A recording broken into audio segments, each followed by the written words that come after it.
Olá e sejam bem-vindos. Esta semana a Web Summit regressou a Lisboa e o The Next Big Idea esteve a acompanhar, quase podemos dizer, minuto a minuto, uma edição que contou com mais de 70 mil participantes.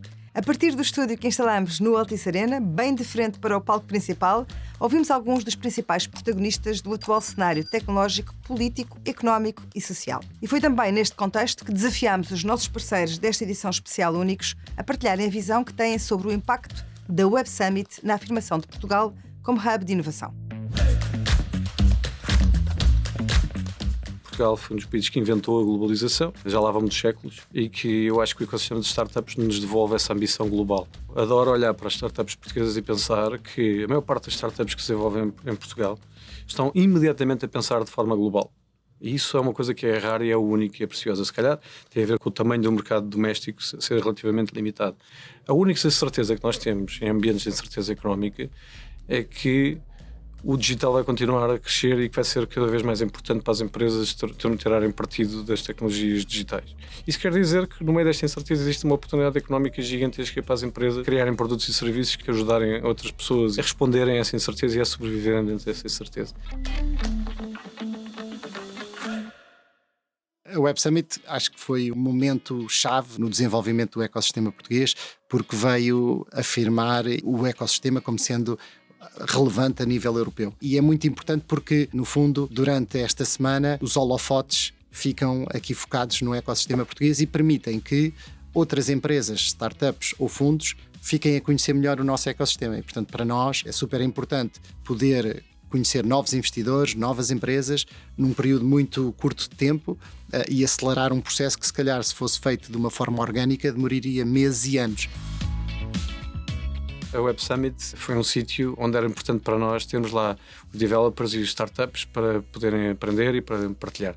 Tivemos muitas masterclasses, speakers de várias áreas, desde cloud, desde advertising, seja o que for, e que puderam partilhar com as startups e com os developers o seu conhecimento e entender um pouco melhor também quais eram as suas preocupações e aquilo que nós, Google, também devíamos fazer um pouco melhor para ajudar na evolução do ecossistema. Portanto, para nós, a Web Summit, além do palco enorme que tivemos, foi também uma oportunidade de ouvir esse ecossistema e entender como é que podemos estar lá mais próximo. Há quem diga que a Web Summit é uma espécie de Natal das startups em que todos se reúnem. O evento funciona, na verdade, como uma espécie de palco global para apresentar projetos, encontrar parceiros e conhecer pessoas. Um processo que ao longo do ano é também feito pela Google através dos vários programas que promove em Portugal. A ideia básica de como o Google trabalha com o ecossistema de startups, não só de startups, mas com a economia como um todo, é o mesmo conceito de uma maré. Quando a maré sobe, todos os barcos sobem. E o nosso propósito é ajudar a subir a maré, é fazer com que todos os barcos subam. A razão principal pela qual nós apoiamos o ecossistema de startups é porque, na prática, um ecossistema mais diverso, mais sustentável a longo prazo, é bom para toda a gente. É bom para as comunidades que servem, que têm mais talento, mais diversificado, mais equipado do ponto de vista de tecnologia, de skills e competências digitais. E como uma empresa de tecnologia que somos, gostamos de pensar também no longo prazo e de estar próximo dessa nova vaga dos grandes clientes do futuro. Um dos programas que nós tivemos aqui em Portugal, Startup Growth Lab, a ambição desse programa era trabalhar com algumas das startups portuguesas mais ambiciosas no que toca a crescimento. E é fornecer-lhes algumas da nossa própria experiência do que é que quer dizer fazer aquela curva de crescimento quase em J, a rampa de lançamento, mete uma startup de um early stage para uma forma muito mais avançada. Por exemplo, um programa como o Startup School, que é muito mais early stage, que em Portugal tivemos mais de 100 e tal startups que se registaram, 1000 e tal pessoas que passaram por esse programa, partilhar com essas startups a nossa experiência do que é as prioridades de uma startup no início, de como ter um produto viável, como apresentar esse produto às vezes aos investidores, como passar por aquelas fases todas das dificuldades de crescimento mais early stage. Encontrar investidores para fazer crescer o seu negócio é um dos propósitos que leva startups do mundo inteiro a inscreverem-se para participar na Web Summit. Foi também esse o ponto de partida, há 10 anos, para a Schilling enquanto empresa. Depois de uma década de grande crescimento, os investidores preparam-se agora para um ciclo económico mais restritivo. A Schilling começou em 2010, depois de eu ter regressado do Reino Unido, onde estive durante 5 anos a investir em fundos de venture capital, e durante esse tempo vinha a Portugal e não conseguia perceber porque é que não havia tantas startups em Portugal, qual era o problema. E aos poucos fui percebendo que uma das restrições era o capital, porque o talento não conhece fronteiras, não conhece nacionalidades, mas precisa de capital para florescer. Eu normalmente dou um exemplo que é no primeiro ano que a Schilling começou a operar, nós vimos 50 startups. Hoje eu acho que nós vemos 50 startups por cada 2 semanas. A Schilling é um fundo relativamente pequeno à escala europeia, mas para Portugal é um fundo já com uma certa dimensão. E o mercado português, sendo pequeno, é muito difícil ser especializado porque simplesmente não há oportunidades suficientes. A verdade é que nós somos como uma startup, também temos investidores, temos que prestar contas a esses investidores.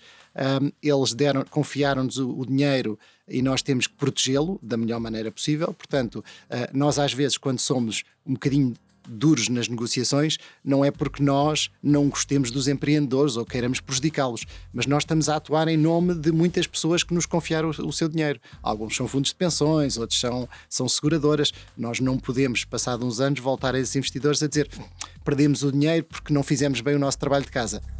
Acho que vai haver aqui um período em que vai ser muito mais difícil para as empresas levantar capital, portanto os investidores vão ser muito mais seletivos e isso implica subir a barra em termos de exigência e de qualidade.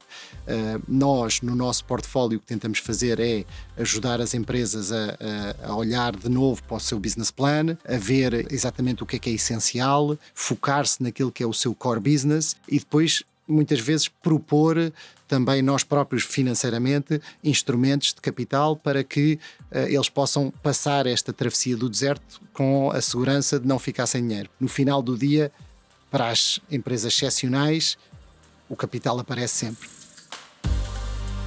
E é numa altura em que há menos dinheiro na economia que os apoios para novas ideias e novas startups se tornam especialmente importantes. É esse o foco da iniciativa Únicos, que junta o The Next Big Idea à Schilling e à Google e que vai premiar uma startup com mais de 150 mil euros e disponibilizar a toda a comunidade informação de como se faz uma startup a partir do zero e se conquista um lugar no mercado global.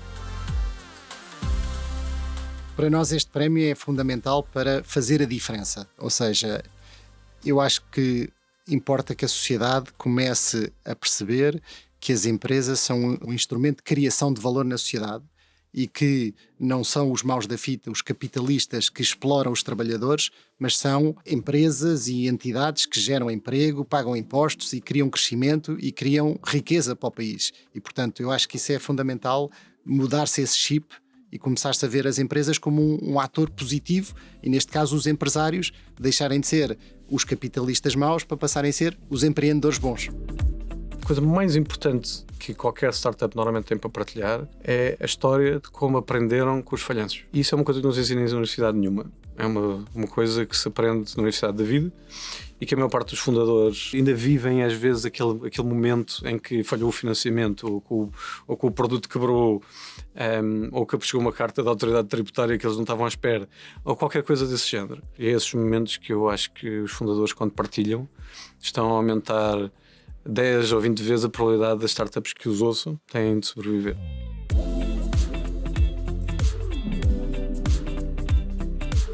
Durante 4 dias conversámos no nosso estúdio no Altice Arena com protagonistas por quem passa o futuro das startups e da tecnologia, das cidades e de setores decisivos como o turismo, a banca e o capital de risco, além, claro, dos rostos que lideram as novas ideias e projetos. Toda essa informação está disponível no nosso site, no canal de YouTube e nas redes sociais e pode aceder através do QR Code que mostramos neste ecrã. Obrigada por nos acompanharem, fiquem bem e até para a semana.